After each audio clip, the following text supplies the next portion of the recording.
好，来，乡亲继续来看这个业界的消息。台湾的爱情电影《当男人恋爱时》，这个票房是破4亿。男女主角邱泽甲徐伟宁为电影内爱到电影外，因今仔日宣布结婚。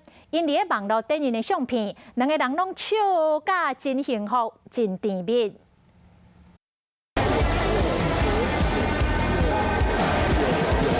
手提保温杯，互相伫练习，对上接拍伫保龄球馆伫咧跳舞。邱泽甲徐伟宁两个人伫电影中，当男人恋爱时，伴男女朋友爱到戏院。是要继续啥？要干要结婚哦？电影上映了，风声讲两个人伫行，因果因拢无承认，想要到今仔日幸福伫面册甲 IG 打出这个相片，徐伟宁该染条咧，各挂两脚内旋就手指，表情真幸福，互人想到这个画面。 感谢我的女主角徐伟宁。特别伫颁奖典礼卡妙示爱，因为因为两个人修成正果，演过情史又搁引起关心。我会叫幸福，永远不会离开你。